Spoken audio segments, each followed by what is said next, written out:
Hello! Good afternoon mga kagandang buhay at kasama ko po ngayon si Ron na gumagawa po ng aming merienda ngayong hapon at binabasa ko po ang inyong mga comments tungkol po sa ating in-upload kahapon about sa ating pong investment na nagagamit natin sa ating mga project.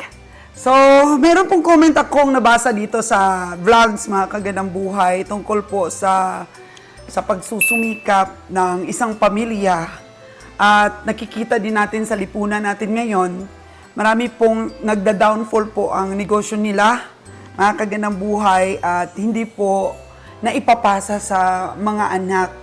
So, masyado pong relate siya at marami po siyang advices sa amin ni Kabeng Roger at gusto ko pong ma-inspire din tayo at mamulat po sa mga message niya sa atin. Basahin po natin sabay-sabay mga kagandang buhay.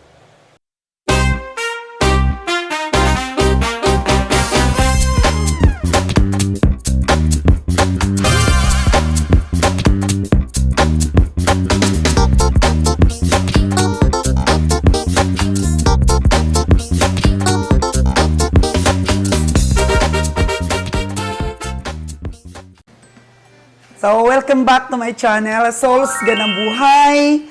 At ito, basahin na po natin yung comment po ni Marvin Salvana. Hindi ko po alam kung abroad po ito si Marvin Salvana. Pero ito po ang mensahe niya. Hindi ko ina-expect dati na ganitong klase ng vlog ang mga papanoorin ko. Sinyales na yata ito ng pagkaedad ko. Hihi. Halos naubos ko na vlogs nyo. Ang laki ng progress. Sobra nakaka-relate ako. Ganyan kinalakihan ko na pamilya dati. Meron negosyo mga magulang, halos same na field sa inyo. Masagana kami noon. Mahilig din sa ginto ang nanay at tatay ko. Habang lumalaki ang negosyo at nagiging busy na ang isa't isa, meron din palang titibag sa negosyo kahit gaano kagaling. Sa madaling salita, naghiwalay sila at kinatagalan nagkaroon ng mga karamdaman sa health. Ma'am Sol at Sir Roger, sana po wag niyo pong kalimutan ang magsimba at magbigay ng oras sa bawat isa. Alagaan niyo po ang katawan ninyo. Diyan po nagkulang ang mga magulang ko. Marami po kayo na inspired at mai-inspire pa. More videos. God bless us all. So, yan po ang message ni Sir Marvin Salvana. Simple lang naman po ang message niya, pero para sa akin, malalim po ang kahulugan. Kasi namulat din sila, mga bata pa sila, tulad ng mga anak ko. Kasi sabi niya, relate daw siya. So, siguro nakikita niya yung sarili niya sa mga anak ko, kagaya kay Ron, na super sipag. Ayan, mahilig din siya pong magluto ng mga merienda. Ganyan. Ano bang niluluto mo ngayon? Chikoy. Botchikoy! Ayan, parang ano siya, ayan o, chocolate po siya na may laman na ang laki-laking mga ano sa loob. Cheese. Tapos nilagyan niya pa ng linga. Oh. Panay na linga. So, ayan po, napakalalim ng kanyang mensahe. Kasi, sabi pa niya, ang mga magulang din daw niya ay nag-i-invest din ng mga golds noong kumikita. Habang lumalaki ang negosyo, sabi niya. Tapos, naging busy sa isa't isa. So, ito, sabi niya talaga, meron din palang titibag sa negosyo kahit gaano kakagaling. So, syempre nakikita niya siguro kami ni Kabeng Roger na magaling kaming mag-manage at umasenso yung mga negosyo. Pero, meron lang po siya ditong dinugtong na nagkahiwalay yung magulang nila. So, ibig sabihin, pag naghiwalay po ang mga magulang, ang dati pong diskarte, ang dati pong tandem ng mag-asawa na click, ay biglang naglaho. So, ibig sabihin, nag-away, nagkanya-kanya, yung dating tahimik na buhay, yung dating masaganang buhay, siyempre hindi na yun kaparis ng dati. Kasi nga, siyempre, baka nagkaroon na rin ng pamilya both side, nanay niya, tatay niya.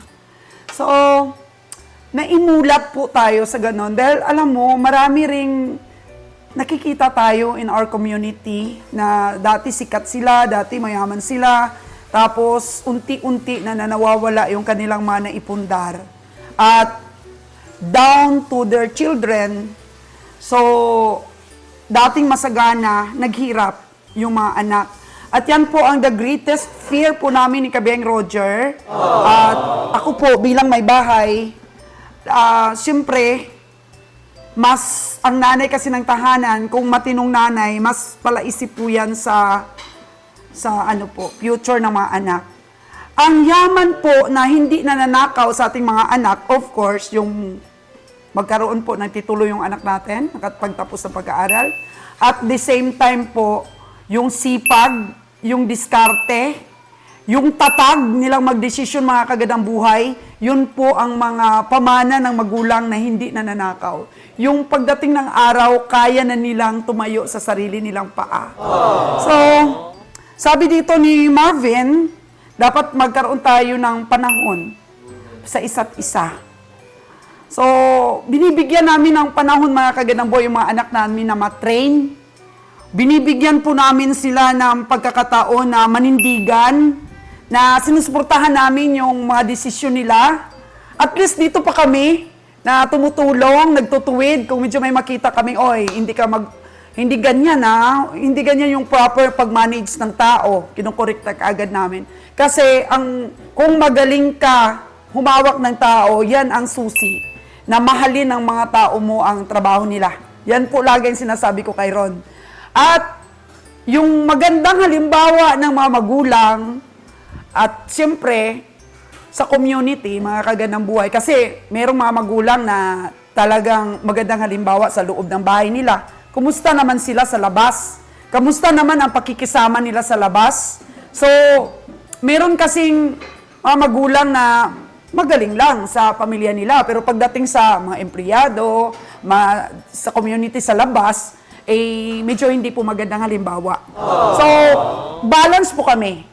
Kailangan kung ano kami dito sa loob ng bahay, nakikita din ng mga anak namin na pwede din kaming tularan sa pakikisama namin sa iba at pag-manage namin po sa negosyo. Yan po ng mga katangian talaga, yung naiimulat natin sa mga anak natin. Kasi hindi naman sa lahat ng panahon malakas ang magulang. Darating din po talaga sa time na mai-expire, di ba Ron? Ano nga? Gusto ko cremate, di ba? Gusto ko cremate. Yan. Kahit na walang papel, basta sabi ko sa kanila, cremate ang gusto ko. Ayoko yung ilamay ako dito. Kaya ganun bang mga bagay na nasasabi natin sa mga anak natin, oy, meron kang investment na ganyan ha, merong investment na ganito. So, pinaghahandaan talaga namin yung future nila. At siyempre, para po wag maligaw ng landas ang mga esposo natin, ako po nagtitiis talaga mga kaganang buhay. Sinusuportahan ko po si Kabeng Roger. Kahit na pagod ako na pumunta ng Negros, may oras po talaga ako sa asawa ko. And I enjoyed it, mga kaganang buhay. Ini-enjoy ko pong kasama yung asawa ko. Kasama kami sa hanap buhay, pinapatibay natin dapat yung pagsasama. Ayan, para wag, mangibang bakod. Pero kung darating din ang oras na mangibang bakod, mga kaganang buhay, ako po mismo na asawa, pinag-aralan ko pong tumayo sa sarili ko ring mga paa. For the sake of my sons and daughter, mga kaganang buhay. Kailangan maging matatag. Di ba, Je? Matatag tayong mga babae, kahit iwanan tayo ng mga asawa natin. Correct. A big check. So, sa mga anak ko ring babae, tinuturuan ko rin sila ng mga diskarte. Marunong din dapat silang magdesisyon, matibay dapat. Yung tinuro ko kay Ron dapat sa decision making talaga, kailangan may mga options ka. Kung hindi pwede itong first option mo, dapat may preparasyon ka ng second option, may third option pa. Oo, para yung mga plano mo, mas-ship mo na kaagad, mga kagadang buhay. Yan po ang maipamana natin sa ating mga anak. Hindi lang po yung lupa na binili natin, anhin naman nila ang lupa. Kung wala naman silang diskarte, kung wala naman silang alam sa negosyo, mga kagandang buhay. Napakalalim po ng message ni Sir Marvin. Oo. Marvin Salvana. Kamusta ka na ngayon, Sir Marvin? Ayan. So, nagkasakit daw ang mga magulang niya. At hindi po yun napagandaan ng kanyang mga magulang. So, mga kagandang buhay, kung tungkol naman po sa health namin ni Kabeng Roger, si Kabeng Roger po, kahit ganyan yan, mostly kasi sa mga lalaki, hindi pala punta sa doktor. Pero si Kabeng Roger po, every 3 to 4 months, meron po yan siyang complete blood chem at alam nyo ba, lagi siyang perfect score. So, iniinom niya yung Micardis niya, maintenance niya sa high blood, atorvastatin, yung para din po sa uric niya, at yung para po sa acid niya, Dixilant. 30 mg po, mga kaganang buhay, na as needed lang. Para po hindi po siya sa acid ba yun, mga kaganang buhay. Perfect score siya, mga kaganang buhay. Ako nga, medyo mataas pa yung aking sugar. So, lagi siyang nabubuli, kahit sa mga vlogs ko, nabubuli siya, tungkol po sa laki ng tiyan niya. Ako po yung una-una bully sa kanya. Kasi, siyempre, sabi ko, mag-exercise ka. Pag may edad ka na, mga kaganang buhay, medyo nahirapan na siya mag-exercise. Walking lang siya doon na mismo sa sa stockyard. So, may inireseta sa kanya yung doktor na ayaw niya po talagang gawin. Pero, kagabi, na-convince ko siya. Pakita ko po sa inyo, hindi po yon ini-endorse ko, mga kagandang buhay. Kung di, baka malay natin. Meron namang nakakaalam ng ganitong gamot. Oo. Sige, tingnan ko pa siya. Naka-refrigerate siya. Chan-charan! Bumili po ako ng 2 box. Yan. This is, This is Trulicity. Trulicity 1.5 mg. Niresita po ng doktor sa kanya. Actually, ito daw sa ibang bansa, sikat na to. And then, matagal na daw itong gamot na to. Actually, sa sa diabetic, sa mga diabetic. Pero, nung ginamit nila, mga kagandang buhay, meron pong side effect. Lahat ng gumamit nito, pumayat. Kagaya lang po ng glutathione. Di ba, Gino? Yung glutathione ba yun yung side effect niya pumuputi. So, ginagamit na rin siya. Ginagamit na rin siya pampaputi. So, kagaya nito, gamot po siya sa diabetes. Pero, nung nakita ng mga doktor na nakakapayat siya, aba, nako mga kagandang buhay, nag-trending po ito.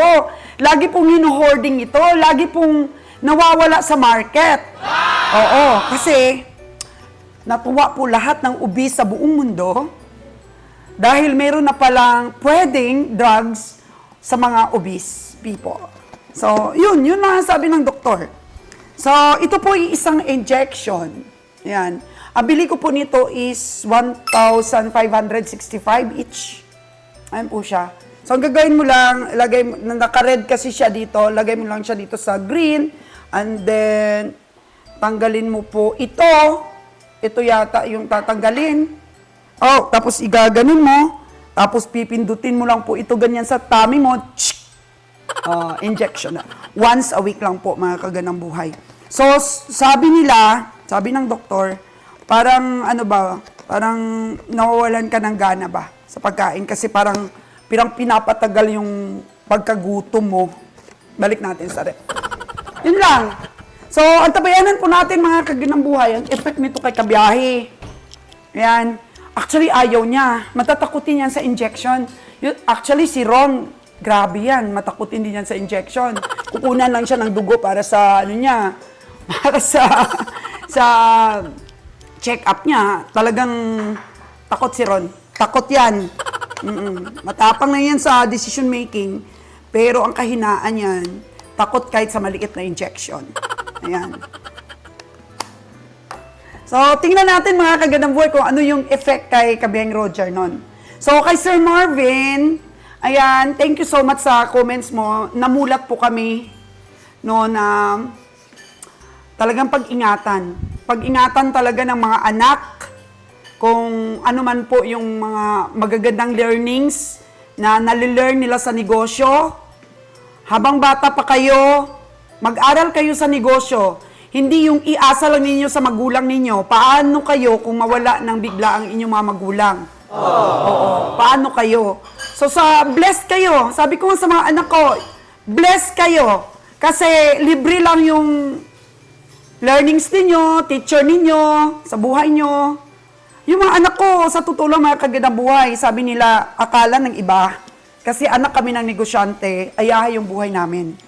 Pero yung iba, natutulog sila kung anong oras nila gustong gumising. Pero kami, na mga anak ng negosyante, kakabugin, dilim pa, kakalabugin na kami ni mama at ni papa sa kwarto namin. Gising na kayo, kailangan nating mag-duty sa store, kulang tayo sa tao. Kailangan nating magtinda ng prutas, kailangan yung tumulong. Punta ka sa ganitong branch, punta ka sa ganitong branch. I-deposit mo to, tsikihan mo to. Magandang buhay, ganon. So, sila po yung naging katuwang namin. Yung iba pong mga bata, hindi po naiintindihan yan. Akala nila, pinipilit talaga silang magtrabaho ng magulang. But, para po yan sa learnings ninyo, mga kagandang buhay. Sa mga anak ng mga negosyante yan. Bata pa kayo, tulong na kayo sa negosyo ng magulang ninyo para matuto po kayo. Sabi ko nga kay Ron, just in case na mawala kami ni papa at mama mo, kaya mo nang ipagpatuloy yung mga business natin. Yan po yung pamana talaga mga kagandang buhay. Tama ka, Sir Marvin. Maglaan talaga ng oras dapat sa mga magulang dyan. Maglaan kayo ng oras para po sa inyong mga anak. Lahat po ng mga sekreto nyo, sabihin nyo sa mga anak nyo. Yung nakatago dito, yung nakatago dito, yung nakatago dyan. Di ba? Para ano na sila, ready na sila. Di ba, Jay? Nag-book out na po si Ron kasi, ito na naman si Mama, kasama na naman ako sa vlogs niya. But, si Ron po ay kasama ko ngayon. Pupunta kami doon sa aming farm, yung pinagawa naming itikan, para po magpasukat ng lupa. Survey na natin kasi mahirap yung gumawa tayo ng pader na hindi talaga latest yung survey. Kasi sayang naman po yung pader kung bagbagin, may mga likramo. Maganda yung masukat ulit para sigurado sure ball po. So thank you so much, Sir Marvin. Ayan, magpa-thank you ka naman ron. Grabe naman ito. Mag-agree ka naman na tama yung sinabi ni Mama. Grabe naman. Ayan po, best friend ko po, yung mga anak ko, mga kagandang buhay. They are my best friend. Gawin po natin best friend yung asawa natin at ang mga anak natin. Ano talaga? Perfect po na relationship. Oo, kahit yung mga anak ko, ayoko yung nag-aaway-away sila. So, ano pa lang po kami, buhay pa lang po. Sa'yo na to ha, balang araw, ganyan ha. Ron, sa iyo ko iwanan si Bunso ha. Ganun na talaga yung mga kaganda boy. Naka-prepare na po talaga. Kaya, tama. Pagtuunan ng pansin ng health para tumagal pa sa mundo at makasama pa natin yung mga apo. Halika na Ron, punta na tayo. Sige, tara. So, ayan po, hintayin po muna naming maluto. Yung niluluto ni Ron, yan, tumikim na si Sai. Wow. Itong mga tao ko, mga kagandang buhay, meron kaming spiritual activities lagi. So, lagi kami nagsisimba, nagpipreach. Mga kagandang buhay, may mga schedule po yan sila. Kahit magsara po kami ng store namin, basta makalabas sila sa larangan, mga kagandang buhay, may mga Bible study po sila. Yan din po ang isang sekreto po na masaya ang pamilya. Lagi pong nagpapasalamat. Sabi nga sa Bible, di ba?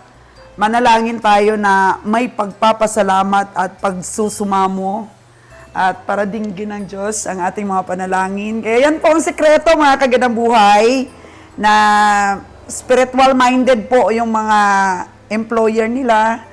From employer down to the employees, mga kagandang buhay. May contentment, mga kagandang buhay, yung pagtrabaho po ng ating mga sa atin, mga empleyado, at saka naiwasan din po yung mga mismanagement, yung mga nakaw-nakaw, etc. Dahil siyempre, laging nagsisimba tapos magnanakaw. O diba, Sai? Sarap ba? Masarap? Bagong creation ni Ron. So, dahin na lang natin dahil basang-basa siya ng pawis. Papunta na po kami doon sa lot. Andun na po si Kabeng Roger.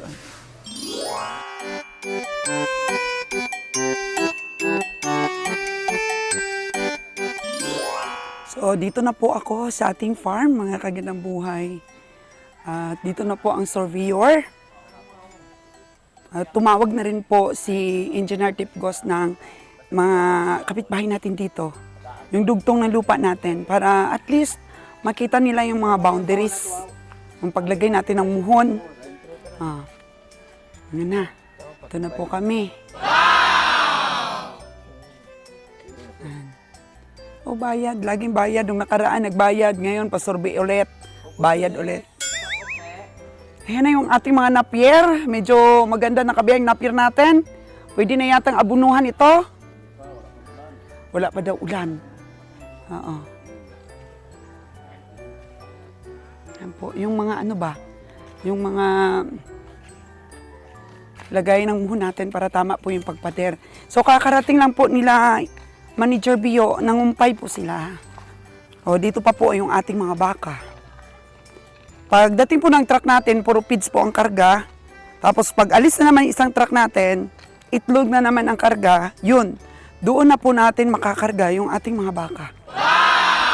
So by next week pa po, mga kaganabuhay natin makakarga yung ating mga bakang Batangas. At meron na po maraming nagtatanong. Marami na po mga interesado dyan. So, ang ginamit po nila ngayon sa pagkumpay ay Travis. Mahirap po talaga dito ang pakain. Kaya, yun. Yun po. Sunod, pag nag-alaga na tayo, dapat mataba na yung ating mga itananim na napier. At meron pa tayong mga iba pang mga location na may mga napier. Oo. Ayan. Isang Travis po na kumpay ang kinuha ng ating mga cowboy. At kung wala na pong baka dito, bago kami maglagay dito ulit ng baka, siyempre pagplanuhan na po. For the meantime, dahil ano sila, itik naman na yung alagaan nila, team kwak-kwak na po sila sa susunod po nating mga vlogs, mga kagandang buhay. So bisitahan ko rin kung tapos na ba yung ating kulungan ng mga itik. Kasi next week, ang dating ng ating mga sisiw. Tayo po ang pipick up doon po sa Iloilo. So, i-document din natin mga kagandang buhay at para matuto din po kayo sa mga location po na pinagkukunan natin ng mga stocks. Mahirap din kaya po yung maghanap po ng mga mapagkunan natin ng mga alagain. Dumating na ang kanilang mga damo, isang Travis na damo.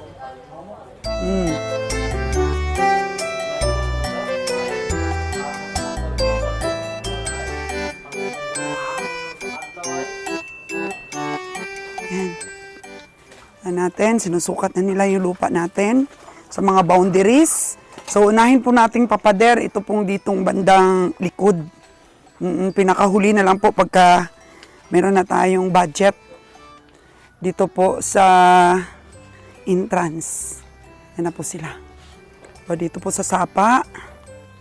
Yan.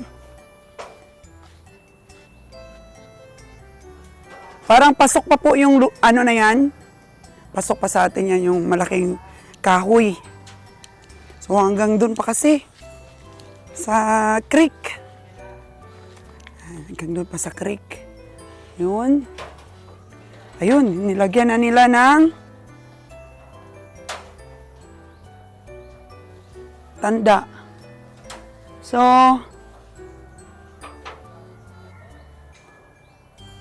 meron bang muhon dyan sa loob? Doon pa ba? Doon pa ba sa ano? Ilalim? Kasi dating natatandaan ko dito nilagay yung muhon eh. Nandito din kasi ako noon. Mga kagandang buhay nung nilagyan na ng muhon ito. So dito natin lalagyan. Yan, dito tayo papader. Yan po. Yan talaga ang saktong sukat. Tapos dito. Doon yata.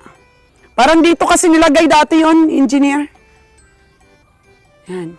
Hirapan tayo dyan sa kahoy na yan, ako. Hirapan tayo dyan sa pagkural. So, iyan na po yung nalagay ni ka Ron na paliguan ng mga itik. Naku, ang babaw. Ang babaw po pala ng mga paliguan ng itik niya. Lagyan niya na po ng net. Yan po yung net niya. Oh, medyo malawak naman po yung net. Oh, dito po, tatakbo-takbo yung kanyang mga itik. Yan. Yan po. Oh, malapad Malapad naman po ito. So ito yung area na hindi nataniman naman ng pier. So, paggawa din po tayo dito ng bahay ng kambing, mga kagandang buhay. So dito banda, ang konti pa lang po ang napier na natanim. So yan po ang update ngayon ng ating pagpapasukat para mapadir na po natin. Secure, para ma-secure po ang area.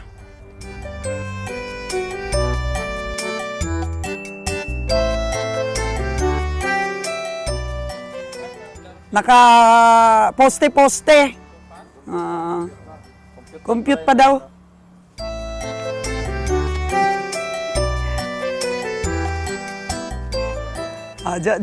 Grabe.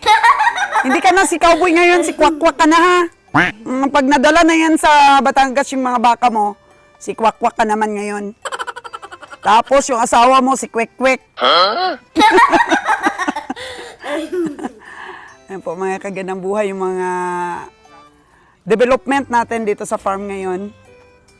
Secure natin ito mga kagandang buhay para at least naman po maganda yung pag-alaga natin. Oh, tignan mo, malapad pala tong nilagyan ng net.